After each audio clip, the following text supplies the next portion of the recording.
Hello and welcome to the podcast that asks the question, What can the kids watch? One day I'm not going to say it. Why? I just want to not say it and then you'll just say it and we'll see what happens. Okay, then fair enough. Supergirl. 1984. Jeannot Swark.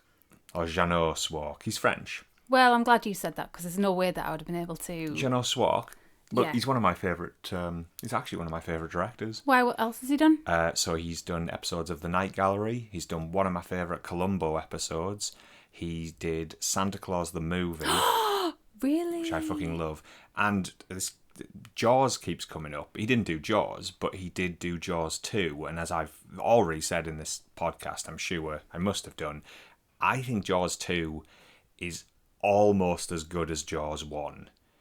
That's a big statement. Yeah, but what Jaws 2 lacks in sort of decent character camaraderie, it more than makes up for with a shitload more like gore and deaths, and it's got way more threat to it, I think. When was that made? Jaws 2. Before or after Supergirl? Oh yeah, before. Before. Jaws 2, I think, I could be wrong, I think it's 78, 79. Okay. But but we're talking about Supergirl. With Helen Slater as Supergirl. I think, let's just go through this in order. I think the opening credits are excellent. I think they are. I like Yes.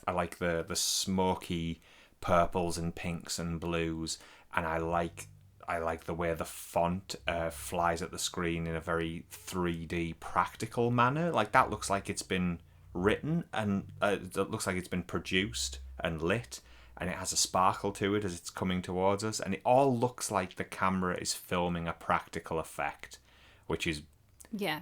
probably it looks nice. unheard of for a fucking opening credit sequence. This film is DOP'd, director of photography, DOP'd by one of my favourite DOPs, a man called Alan Hume, who is responsible for...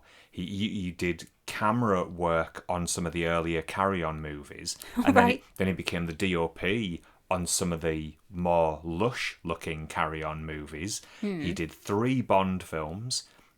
He did Return of the Jedi. He also did... he worked for Amicus Films in the 70s. Amicus is like... For those who don't know, Amicus was like the main competitor for Hammer Horror. Right, okay. And he did these wonderful... adventure, explorer-y kind of things. Like one's called the Land That Time Forgot. Not the Land That Time Forgot. Yeah, the Land That Time Forgot. Yes, I the don't Land know. That Time Forgot. And its sequel, The People That Time Forgot, and At the Earth's Core, and Warlords of Atlantis. And there are these brilliant sort of, we've found this hidden world and there's monsters in it, and they're all big puppets. And I love it. I love it. It's properly exciting things, and I'm a big fan of his cinematography because he's very much a special effects cinematographer in an era when not many people were specializing in that sort of stuff. So, and obviously he's perfect to do a lot of the fun, weird stuff that happens in Supergirl.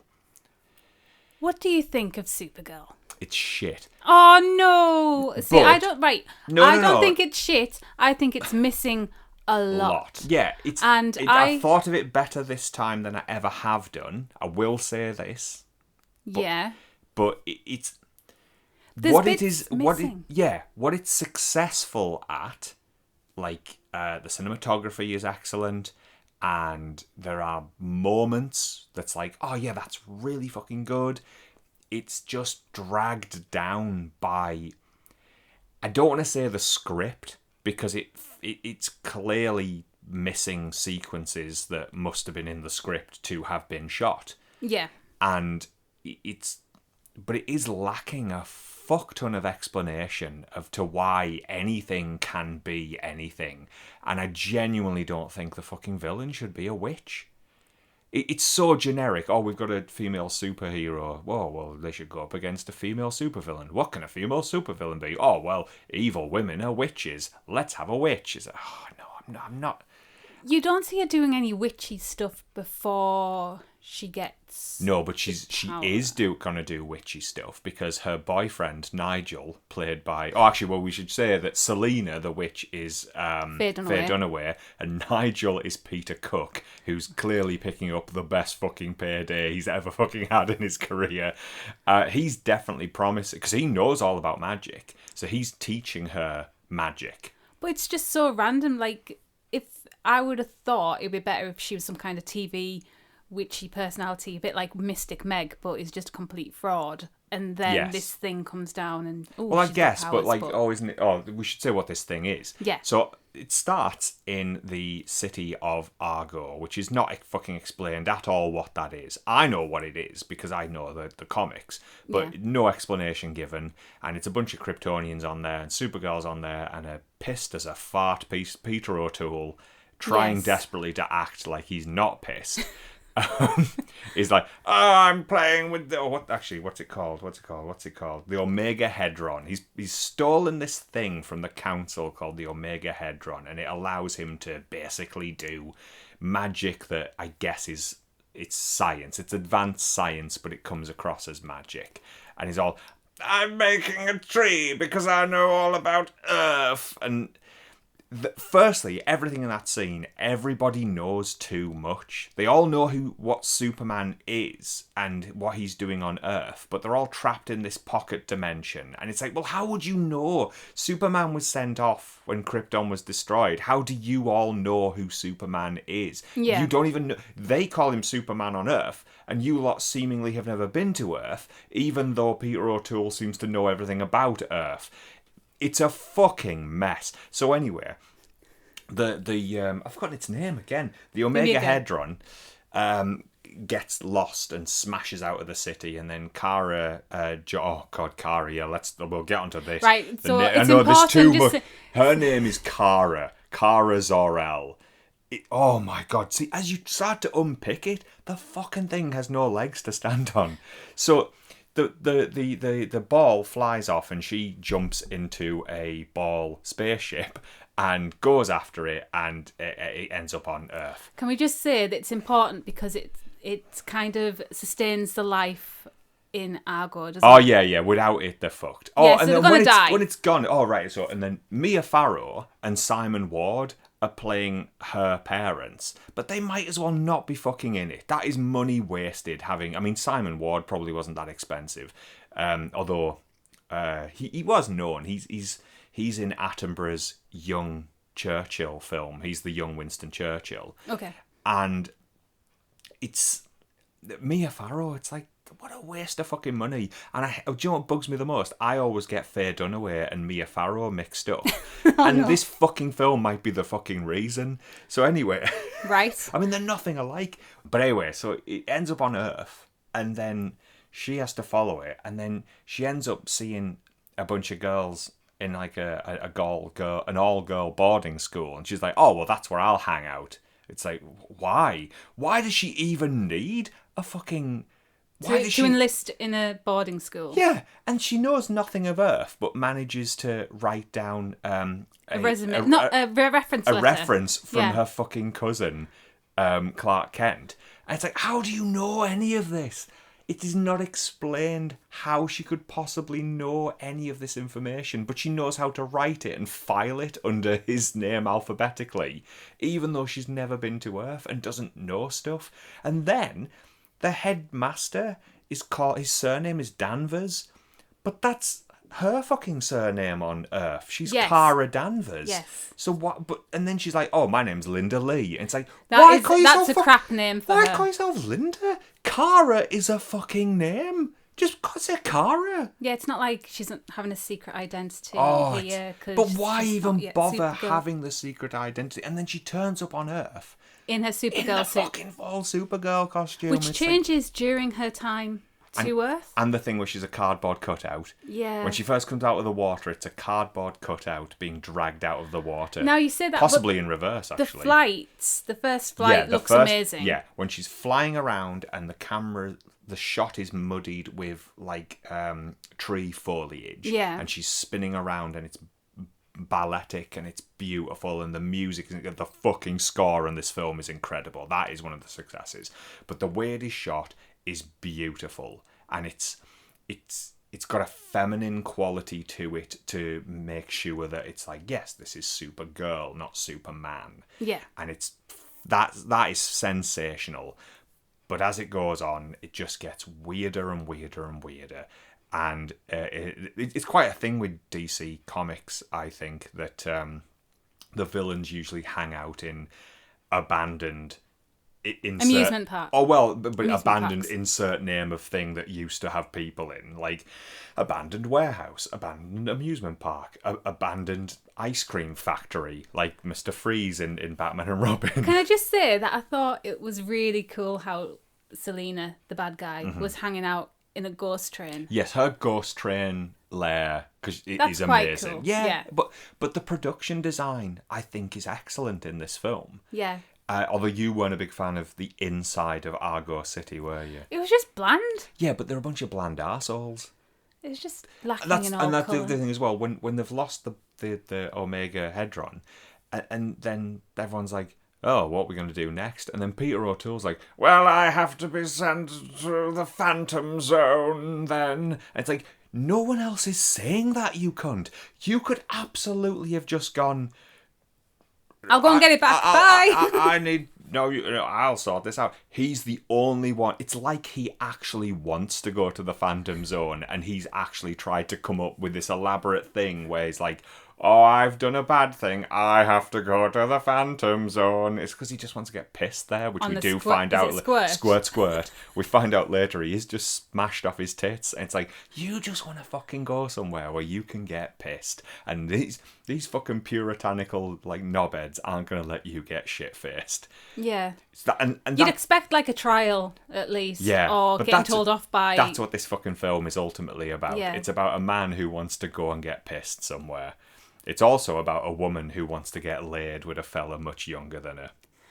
Okay, yes. It is. Yeah. Selena basically she's got Peter Cook, but that's Peter Cook. She wants to get fucking railed by a gardener. He ended up in Die Hard. Yeah, Hart Bochner. Bochner? Is that how it's pronounced? I don't know, actually. I mean, Hart Bochner. That's his name. So, coincidence upon coincidence, fucking Supergirl befriends Lois Lane's younger sister.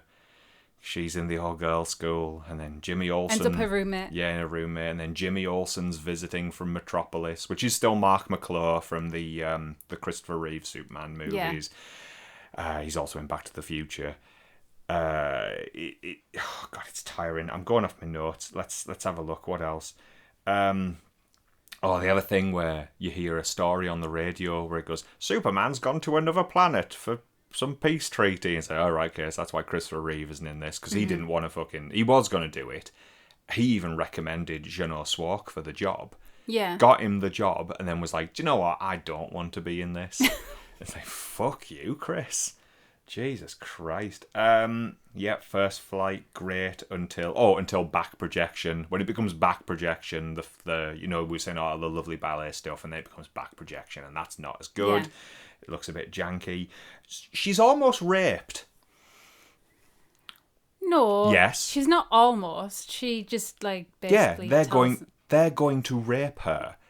And then she beats the shit out of them. Although I will say she actually does not fucking torment them as much as she fucking should. But she does grab one by the chin. She lifts a fucker by the chin and throws him through a wall. And I can't say I've ever seen someone getting lifted by the chin before. And I thought that was great. Yeah. I love that. And one of them was Matt Frewer.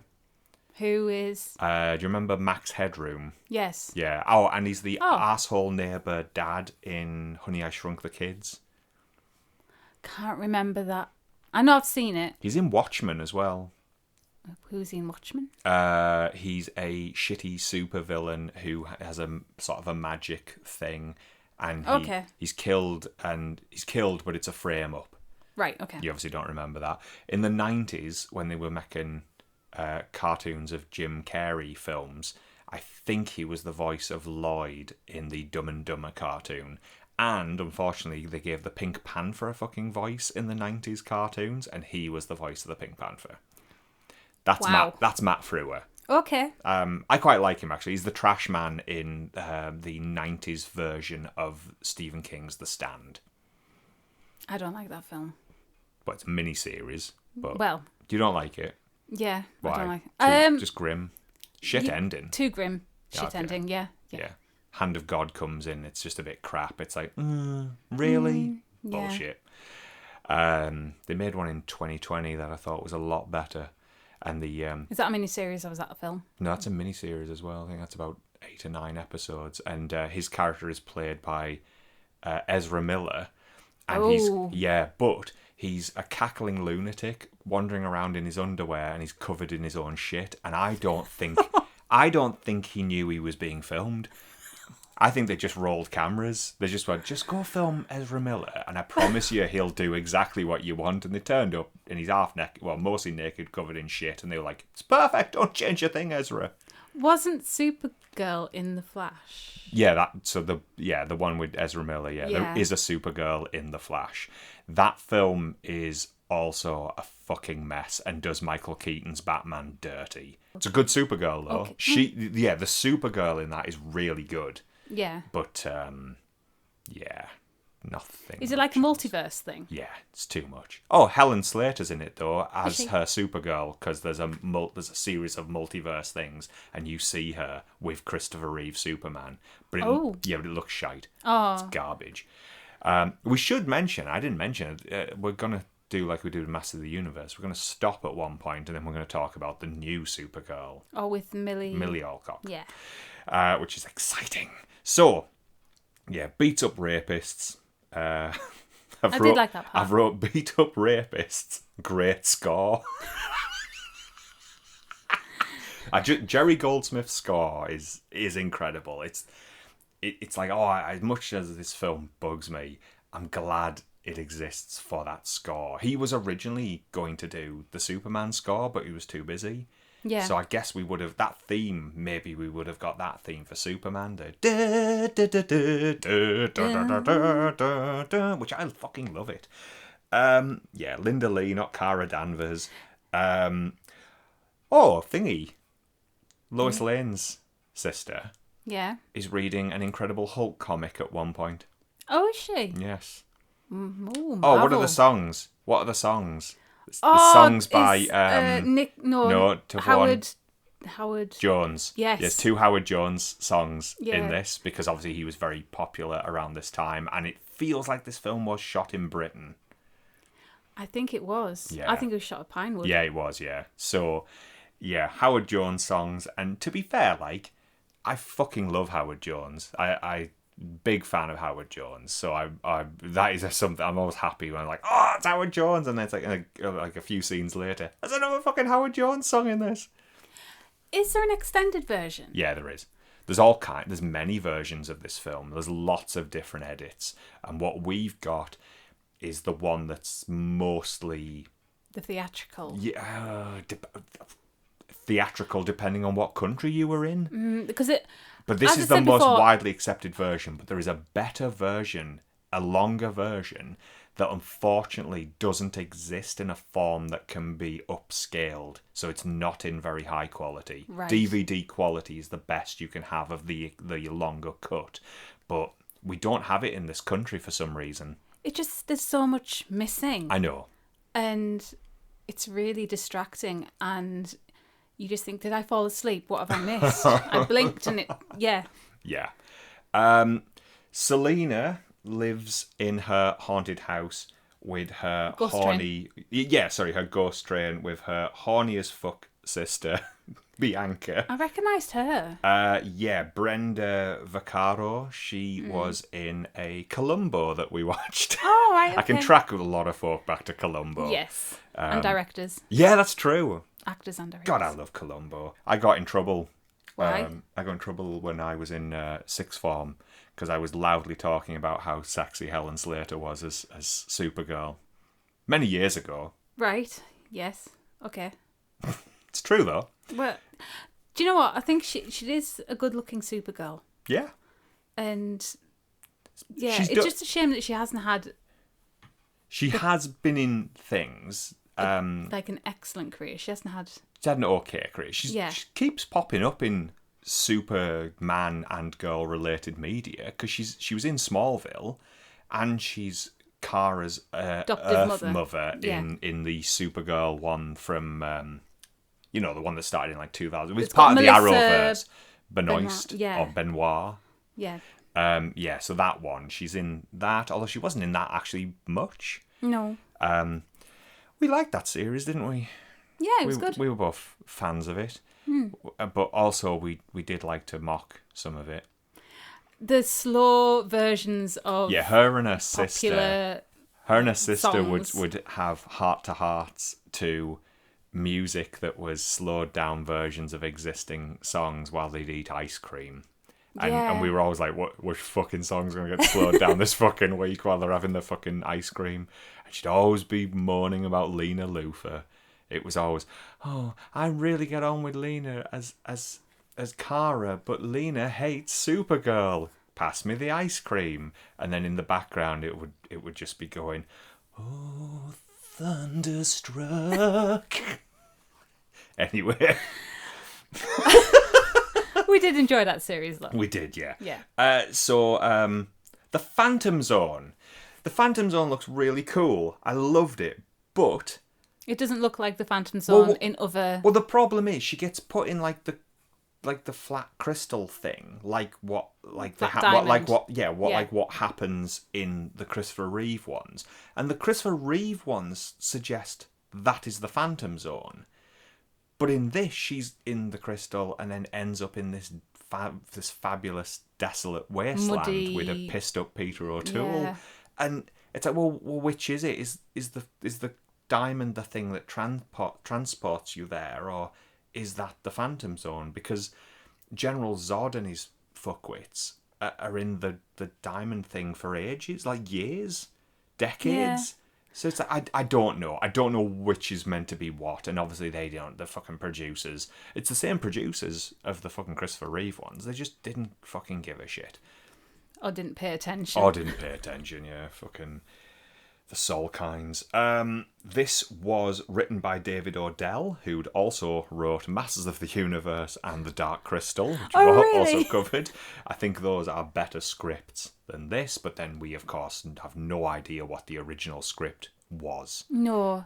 It was probably maybe script doctored, and so many ideas were put in and then taken out and mutated, and it doesn't seem like a clear, complete there's not a film with an idea that goes. It needs a stronger hand on the wheel of the vehicle.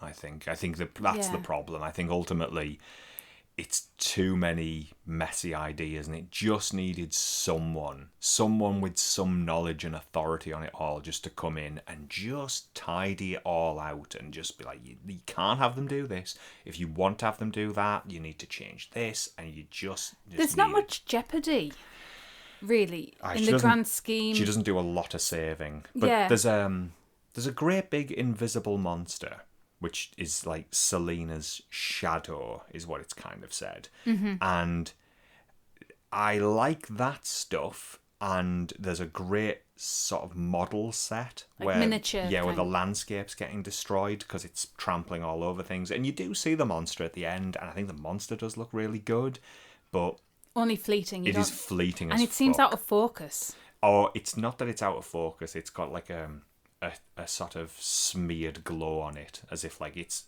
otherworldly. It's not. But then quite you see it at the end, world. Don't you, as well? Yeah, but not properly. No. It's like it hasn't come into the world. Okay. I think it's purposefully done that way. I'm not prepared to accept that Alan Hume had that out of focus. That is on purpose. Okay. There's too much fog and shit, and it's like, yeah, you've made it. Or maybe they weren't happy with the monster. Yeah. Whereas I like that sort of stuff, so. Oh dear. I don't know.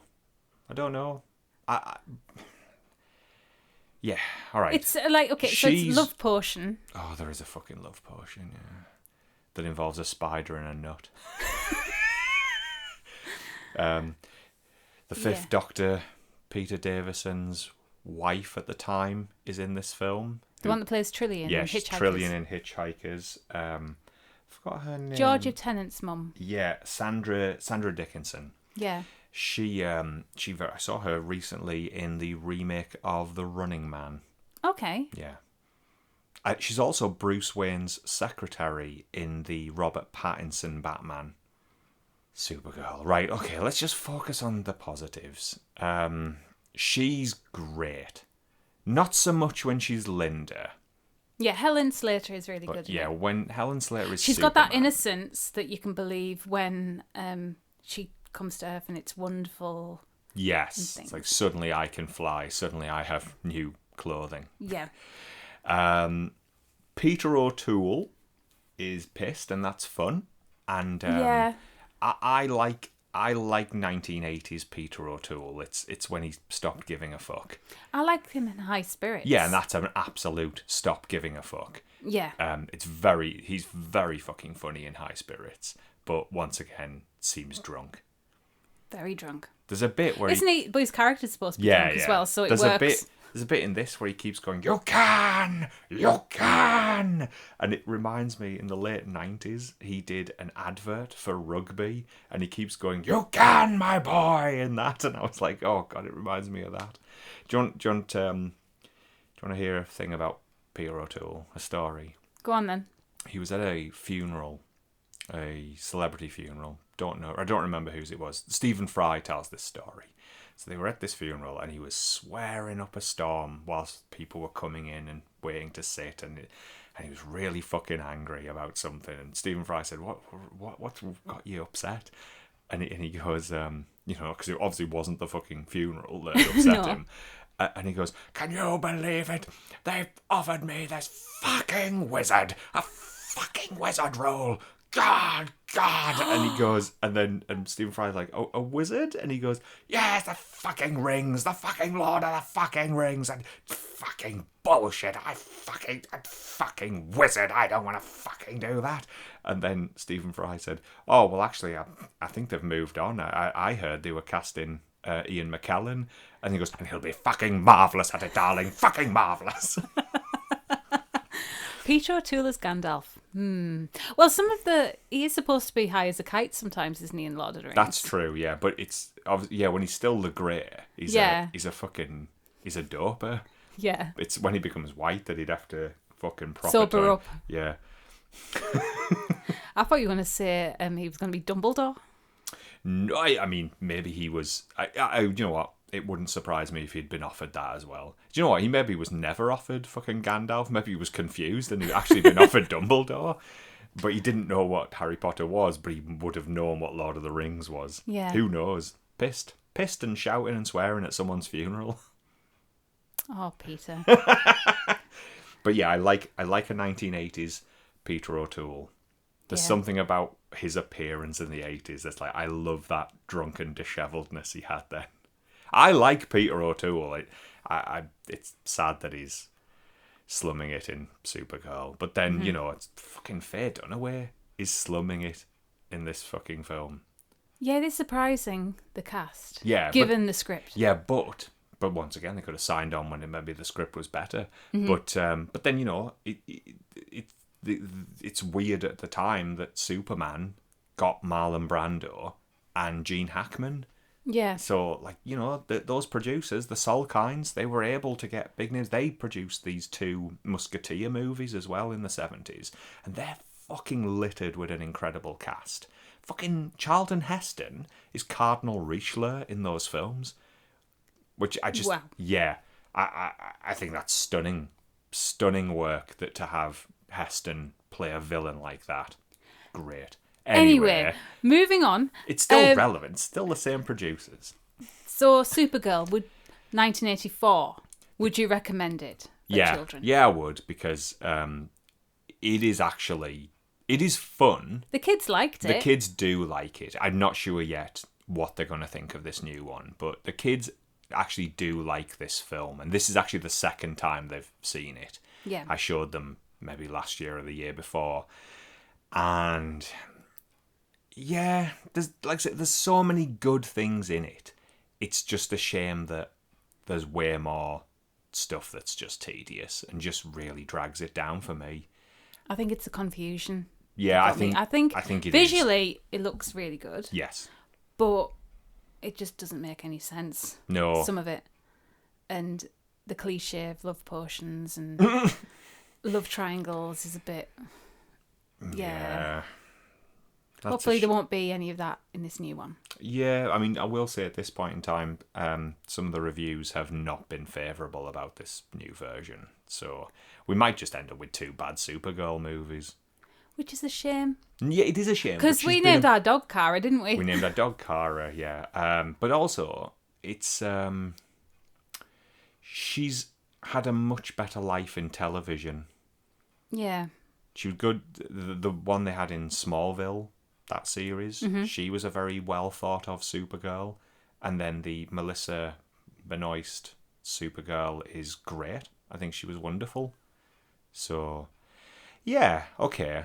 Let's move on to the new one. But obviously I'll do a sound to represent that it's tomorrow, isn't it? We're going to watch it tomorrow. We are. So here's a sound, unless you want to say anything else. No, be my guest. You loved this Supergirl and now you've really turned on it. I haven't turned on it. It's just that I really liked it when I was younger. But yeah, as you should. Yeah, because I was little and it's like, oh, it's a Supergirl. Yeah. Whereas now, from a filmmaking point of view, the story doesn't make any sense, and you can kind of forgive that when you're little because yes, and actually maybe that's the thing, isn't it? Definitely show your kids this now. Yeah. Because you won't. When you get older, you're like, what they won't humour it older. It doesn't work. Right. Okay. So we're moving on to the new one, and I'll go. It's the next day, and we've watched Supergirl. Yes, with Millie Alcock. Yes, so this is Supergirl from 2026, directed by Craig Gillespie. And go on, just you. What do you... Tell me everything. Tell me everything. Tell you everything. Tell me everything, all your opinions. I liked it. Okay.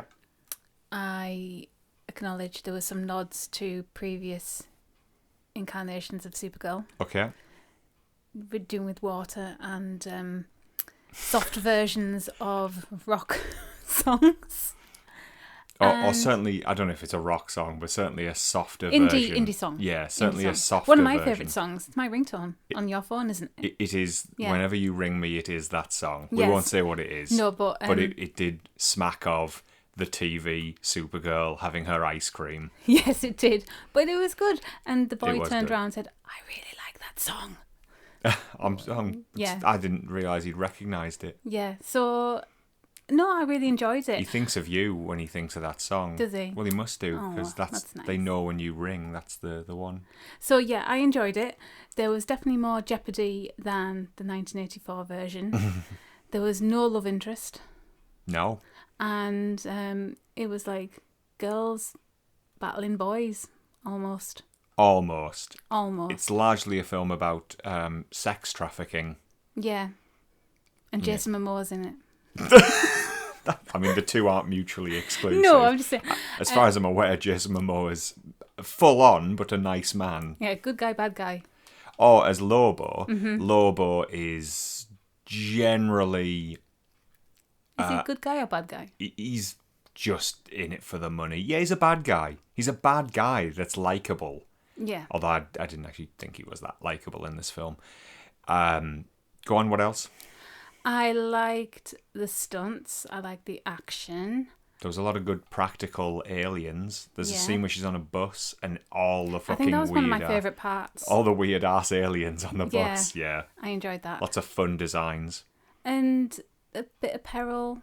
I can't say much without giving stuff away. There's more than a bit of peril. There's a lot of peril. A lot of peril. It's a perilous film. And she kicked ass. She does kick ass. She never grabbed anyone by the chin. No, she didn't.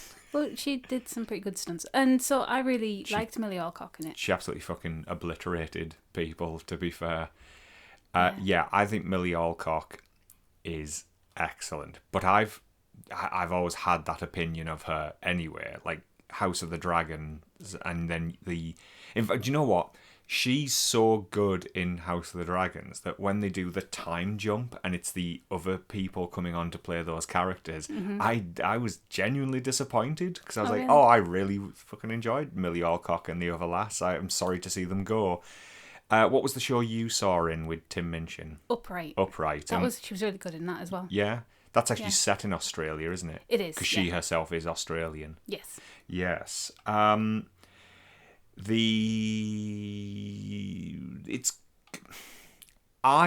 did enjoy it. But I did really enjoy it, but I didn't connect with it. Soz. Maybe it's female of the species kind of thing. No, I don't want it to be that. No? No, because I've connected with... In fact, actually, Craig Gillespie's other two significant... I mean, he's made other films, but his other two significant... like, trying to see the point of view of a broken woman films are I, Tonya, which I fucking love, and his other significant one, which I also thought was great, was Cruella. Yeah. Okay.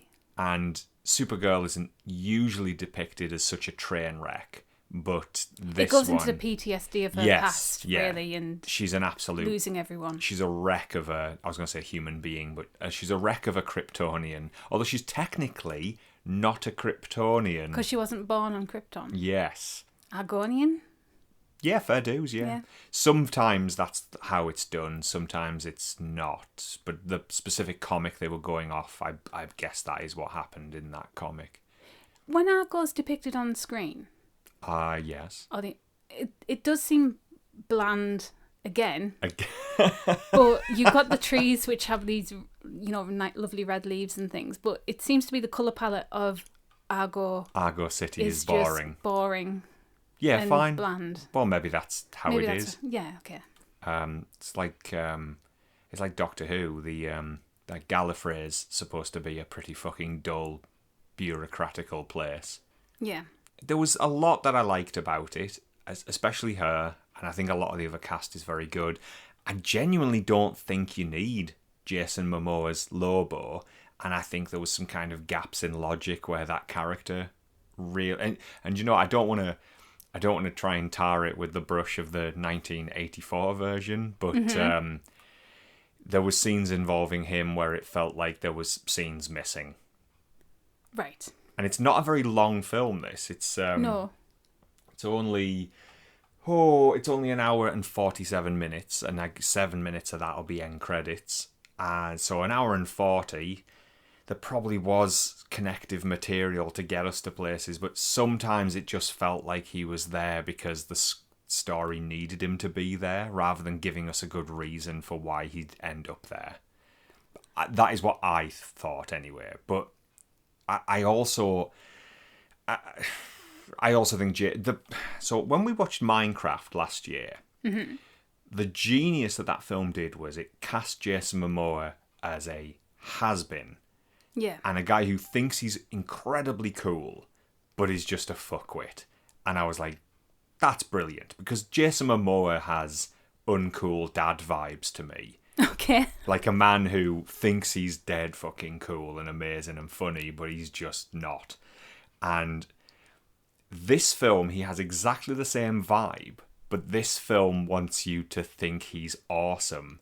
And it's like, no, I prefer it when he's like that, but the film goes, yeah, but this guy's a fucking loser. I wouldn't want to mess with him. Well, maybe not, but I wouldn't want to mess with the guy in Minecraft either, but he is still a loser. Okay. That is what you remember. That is how he's depicted in that film. And that is, I'm not sure I was engaging with Jason Momoa. So it can't be a male-female thing, because the only big man in it that was like supposed to be the person I can be like, yeah, there's a big man. I didn't like him. And I thought Millie Alcock was fucking excellent. But for some reason, I just didn't connect. Can we mention The Brides? Yeah. So that reminded me of Mad Max. Fury Road. And it was just a bit... The whole thing... too similar. Yeah, the whole film has a dystopian vibe to it, even though it's just on different planets. Yeah. But the villains, the marauding villains, the brigands, they were very much like a Mad Max gang, like huge, horrific, sharp weapons and covered in like metal bits and armor and all Destroying that sort of thing. anyone And, that got in their destroying way. anyone who gets in their way. And because it's the sex trafficking thing is part of this, and they're kidnapping these women, and they keep calling them the brides. And I thought, use any other fucking word, because that is literally what is said. That's what they're called in Fury Road. Yeah. Immortan Joe's ladies are called his brides, and I just think they should have had any other fucking word, any other word they like. Just even the women, the girls, whatever. Yeah. Call them the meat if you want. Just something that's like, yeah, they are kidnapping these women, but not the brides. Okay. Unless they're specifically trying to reference that. Because, I mean, but I don't think they should have been. That's more the issue. I think, it's definitely a lot fucking better than t'other one. Yeah, there's definitely more going on. Yeah, and it's certainly better than that Flash movie that had a Supergirl in it, but that's not a Supergirl film. That is a Flash movie that has Supergirl in it. So, yeah. There was nothing at the end credits, was there? No, don't stick around to the end. There's no end credits scene. There's a lot of people working on the film. Yeah. And they did a good job. Yeah. But it's busy. If you've got stuff to do. get yourself away. Yeah. I don't think the score is particularly exciting. In fact, not a patch on Jerry Goldsmith's score from the other one. Yeah, but the last song aside. Oh, but I'm not talking about the soundtrack. I'm talking about the score. It's just nothing about it. In fact, there was a few notes of it that reminded me of that Billie Eilish song that's on the end of Barbie. Yes. There was a few notes where I was like, that sounds exactly like that thing. And are they trying to make that comparison? I hope not. I'm not that I dislike Barbie. I thought it was a fantastic film as well, but I don't think they should be trying to make those references. So going back to the kids. Yes. What did they think? They much preferred this one to that one. This one to that one. They much preferred it. Much happier. So much more going on. It was more exciting. Didn't the girl gasp at one point? Oh, I don't remember. She did make a noise, and I was like, "Oh, okay." Oh, there was a bit where she was scared of something. I won't say what it was. Mm-hmm. It's not Jason Momoa. But yeah, I think this is a genuinely fun film, and I'm not impressed with some of the ridiculously negative things that have been said about this film. I don't bring this up as often as I think I should, but it's embarrassing for anyone to watch this and come away and go, "Oh, I'm fucking sick of how woke everything's gone." And it's like, well, what do you mean by woke? Has the woman with superpowers beat up some men in a film about Supergirl? Is that the woke? Is that what we're talking about? Did you see a person of colour that you didn't like? Is that the woke? Is it because Millie Alcock said, "Oh, I think Supergirl would go both ways"? It's like, firstly, when did we become such fucking prudes that was a problem? I'm sorry. There's no fucking way. If this film is woke because Supergirl goes out and beats up some powerful men, then all right, fine. By that definition, yeah, it's woke. And but what are you gonna fucking have her do? What are you gonna have Supergirl do? Turn up and like just fall on her back and let them fuck her? What? What do people want from it? What do people want from the fucking world? Or cinema. I don't understand anymore. I don't know what the rules are anymore. Oh, I don't like seeing black people. I don't like seeing women. I don't like this film suggesting that global wars are bad. I don't know. Please, someone tell me what the fucking rules are, because as far as I'm concerned, I think a Supergirl film should have a lass beating the shit out of some folk. I reckon so. Yeah, well, okay. I can't really add to that. I'll take anything away from that. But do you know what? Buffy the Vampire Slayer, universally loved. Not by you, obviously. But you like the film, but not the series. Well, it's not that I didn't like the series. You just like... I did watch a bit of the series, but I didn't watch it religiously like what some people did. But if Buffy came out now... Yeah. Oh, it'd be fucking walk. Oh, that little lass is hitting them big man vampires. It's like, I don't... What are we playing with here? No, but wasn't one of them it's lesbian? Eventually, yes. Yeah, so, I mean... Oh, I mean, that'd be woke. Yeah, you can't win, can you? Do you know what really annoys me about the word woke? Go on then. It's lazy as fuck. Do you remember in the 90s when people used to say political correctness gone mad? What, you think people should say that? Yeah, because there was a poetry to it. It showed an intelligence. Oh, that's just political correctness gone mad. It's fucking woke. It's the dumbing down. It's the same fucking morons that won't say like our son pointed out earlier. It's annoying that like it says the new Minions movie is coming out on July 1, and he was like, it's July 1st, and this is a fucking 7-year-old kid can understand that it's not 1, it's 1st. Why do you think people have got so lazy? Thick as fuck. Okay. Anyway. No, well... Didn't connect to it as much as I would have liked, but the kids loved it. I assume you enjoyed it more than I did. I really enjoyed it. It made me want to try and learn some martial art. Oh, kick some ass. Good stuff. Yeah, like, it's like, oh, this is inspiring. I should maybe, get to the gym a bit more. Or you used to be woke, didn't you? Because you were a sword fighter. That was, yeah, okay. Well, no, I've always been a bit violent in a way. Yeah. And... yeah, I like the message of revenge isn't necessarily the best thing. Yes. And that's coming from someone who likes revenge. I do like revenge movies. I do like... Bit similar to that thing in Batman Forever, isn't it? Because Robin wants revenge against Two-Face. But then as you get older, there's different types of revenge, and sometimes it can consume you. Of course, yeah. So Supergirl's protecting the other girl from that. Yes. We should mention the other girl, actually, because I thought she was pretty good. It's Eve Ridley. Yeah. But she was excellent. Yeah, a good sidekick. And the other film that it was drawing a lot of influences from, I thought, was True Grit.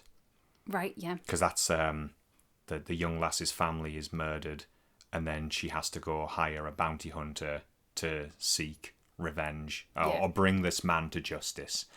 And that massively, like the fact that she finds Supergirl in basically a bar, and there's like not a horse outside, but a creature that's blatantly meant to be a horse tied up outside. It's like, yeah, this is True Grit.